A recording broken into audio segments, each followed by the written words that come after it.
here in the esteemed university, Assam University, which is headed by none other than a very close senior associate, the Honorable Vice Chancellor, Professor R.M. Pant sir.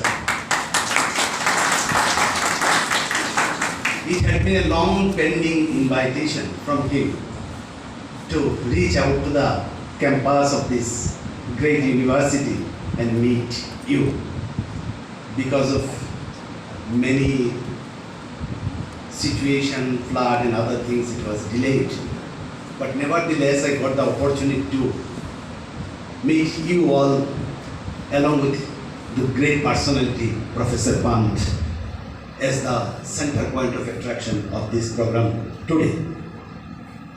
I am more fortunate that because of the visit of the Honorable Minister to Silchar, I could not get accommodation in the Circuit House Silchar, and this compelled me to search for an alternate accommodation, and I called the professor from the NIT, and immediately I got the accommodation along with my team of officers, and there I could meet my college days friend, old friend, Professor Fazal there.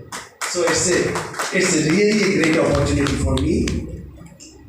I am within the galaxy of the learned people, the professors, those who teaches the society, and I feel that I am a very poor fellow to speak anything, because in the learned society, I really feel like I am a very minute particle to speak anything or to dare to speak anything. Still, I will make some effort.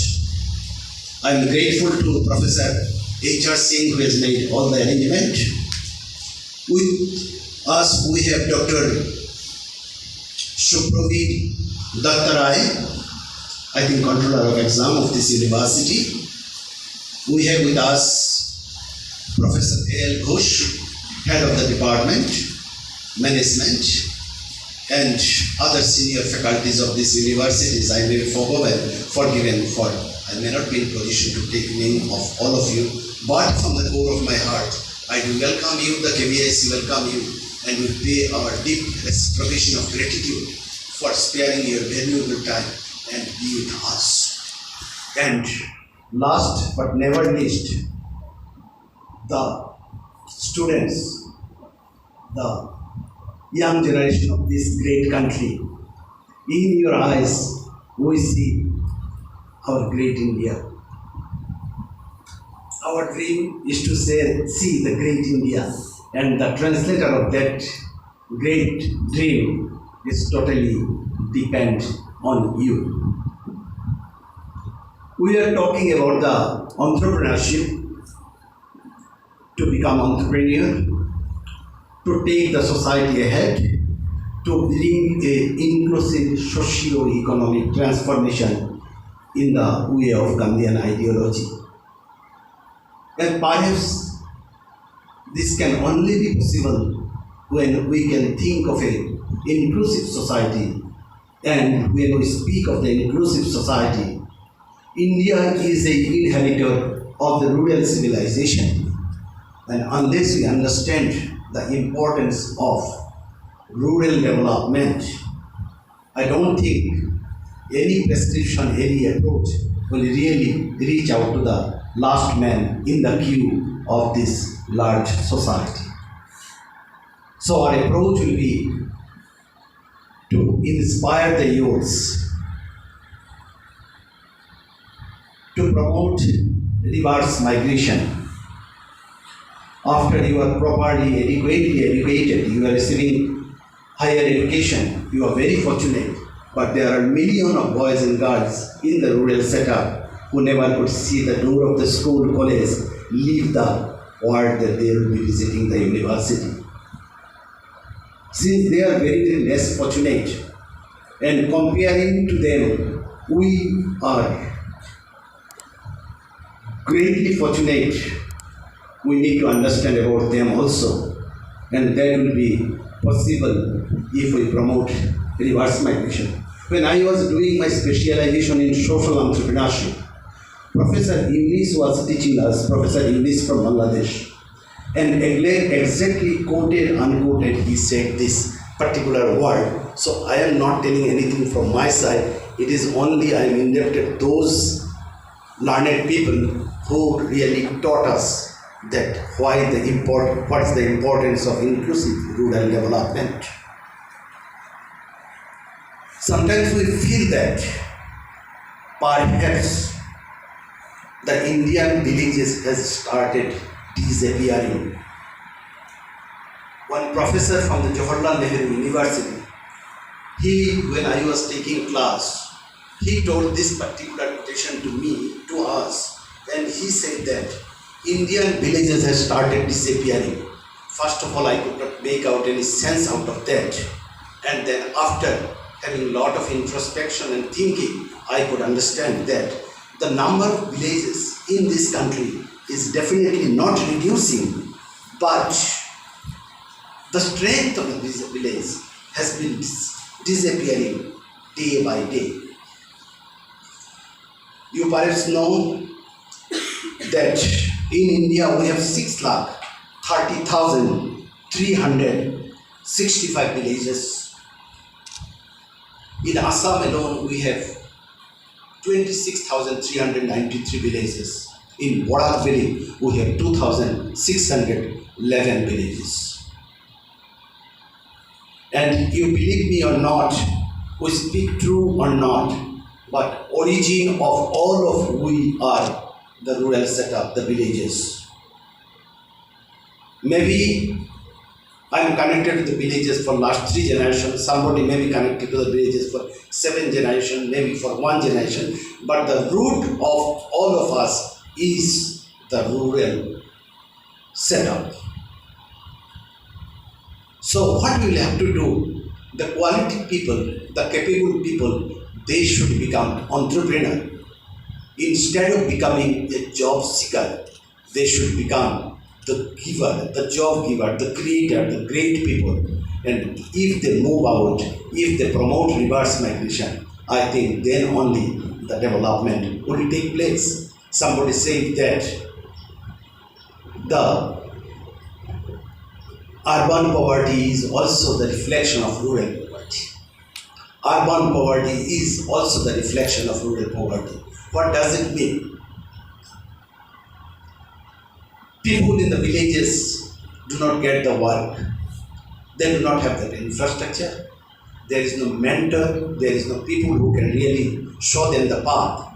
So finding no way, they take the disguised employment and they move towards the urban setup. More than 70% people of the Delhi itself is the migrant people living in the slum area.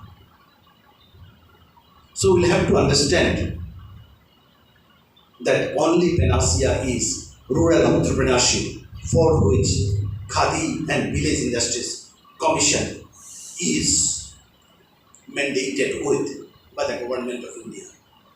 For last 4 years, I am blessed to look after the development of village industry sector in Northeast region, and I feel happy to share you that in last 4 years, starting from 2018 till 2021-22, we have provided employment to 250,000 people, 250,000 people in entire Northeast region, and that too also with a very limited capital expenditure, because we believe that the rural industrialization program with small capital investment, small per capita investment, we can also create the employment. Now why again and again I try to reach out to the universities, colleges and the seat of education? It is only because of that. I read one quotation long back, and I would just like to read out the quotation before you. At the entrance gate of a university in South Africa, the following message was posted for contemplation. Destroying any nation does not require the use of atomic bombs or the use of long-range missiles. It only requires lowering the quality of education and allowing cheating in the examination by the students. Patients die in the hands of such doctors. Building collapse at the hands of such engineers. Money is lost at the hand of such economists and accountants. Humanity dies in the hands of such religious scholars. Justice is lost at the hands of such judges. The collapse of education is the collapse of the nation.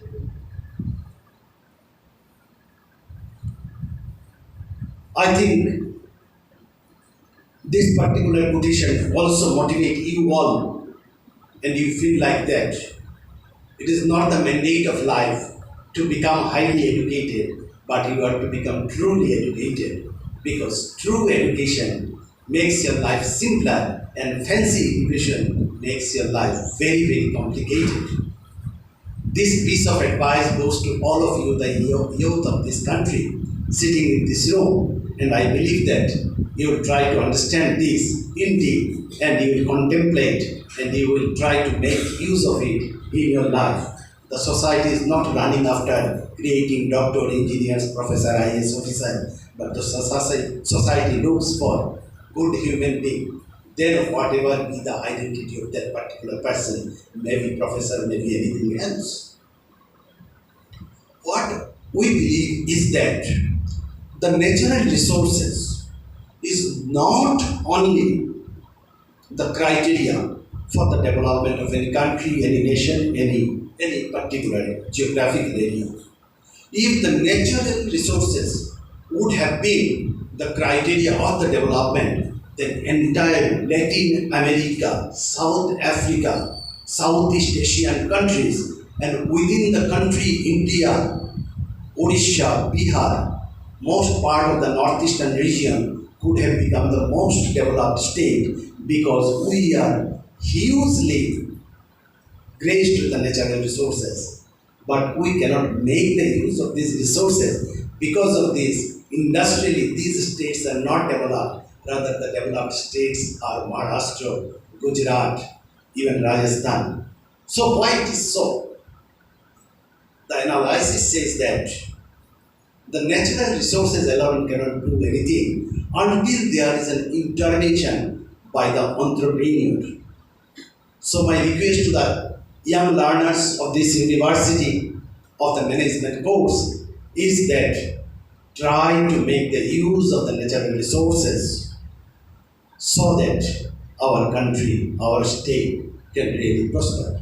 When we speak of the Borak Valley, we live in a different truth. Borak Valley lives in a different truth. Our heart was operated, we were put in two parts, dividing a part of this with India and other part making Bangladesh. The injury that we received long back, we are yet to cover. So these are the real issues we need to understand. I was reading Chorgula Exodus entered in Karimganj, and in 1921 there was a exodus, there was a revolution by the poor tea gardeners, labor, those who are illiterate, those who are oppressed, and those who are very, very poor. But with the unity, they could stood against the British government. Other day, one professor, my head of the department from the University of IGNOU, he came for a visit to Assam, and I took him to some of the places. And while returning, we were crossing one place in Nagaon district.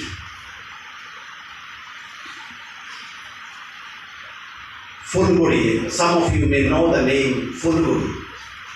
You know, the first farmers' revolution in this country took place at Fulguri in Nagaon district. I told him, sir, when I was pursuing masters in rural development, I never found a mention of this history. Otherwise, how I can become a rural development professional unless I know that the farmers' revolution that took place in the country. He told me that you need to make a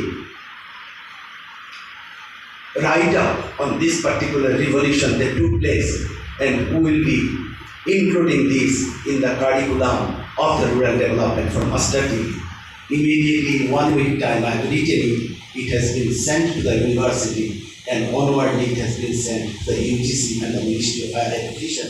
I believe that in that way this particular chapter will not be a missing chapter from the history of the rural development or the farmers' revolution of India. Someone need to come forward to write about the Charula Exodus also, so that this can also get some space in history book and in the books of rural development, in the books of the Assam and Borak Valley. When I am seeing these students before me, most of you belong to a age bracket, maybe 23, 24, maybe slightly less. And you know the research state that the nascent entrepreneurship can take place within this age bracket very easily. So my special call to all of you that you are in the right age bracket to choose entrepreneurship as the career. Khadi and Village Industries Commission stand tall enough to help each one of you and support each one of you, motivate each of you to give you fire at your wings, and you can become entrepreneur. If you become one entrepreneur, you are solving the unemployment problem of say 10%, and when you are solving the unemployment problem of 10%, you are becoming the savior of 10 families. There cannot be a better blessings in life other than becoming an entrepreneur. Because of this, I always say that we should live life with this philosophy that giving something to somebody, not like this, that's asking something from somebody. I may be a government officer, but I am always having my hand like this because I am asking my salary from the government of India. But the moment you declare yourself as an entrepreneur, your hand goes like this and you start giving to the people, those who are working with you. And in the process, you become a social sector leader. So who would not like to become a social sector leader? So that is a great opportunity. I have spoken a lot. I think I was a little small guy. My gratitude goes to all of you for sparing such a value, giving a novel listening to me. We have sponsored one science and technology program in the NIT. The project title is Utilization of Agro Waste for Development of Biocomposite Materials for Domestic Appliances. We are working on this. Professor Sumit Bhumik is the key person, and I think the outcome of this particular research will bring a lasting impact, and some of the students can do the follow-up on this type of research so that it in true sense become beneficial for the inclusive society. Once again, I am grateful to you. I just read out the figure of the achievement of the PMEGP in Northeast, in Assam. In Assam, we started the Prime Minister's Employment Generation Program in year 2008 along with the other part of the country. And so far, we have created 59,211 number of micro enterprises in the entire state. And in doing this, we have provided employment alone under this flagship program to 3,50,000 persons. And Government of India has disbursed around 625 crores of rupees. And in doing this, we could bring bank credit for this sector to the tune of around 2,000 crore. This year, we are targeting to create 80,000 employment and to create around 5,000 to 6,000 micro enterprises in the state of Assam, for which we have been doing several programs. My visit to Borak Valley was full of actions, so many meetings we had. We have distributed water bowl to 84 women of the district of Kachar and district of Korimganj. And yesterday we are doing the distribution. The tears of joy they could see in the eyes of my mother and sister. I cannot have a better gift than that. Thank you very much. Thank you also.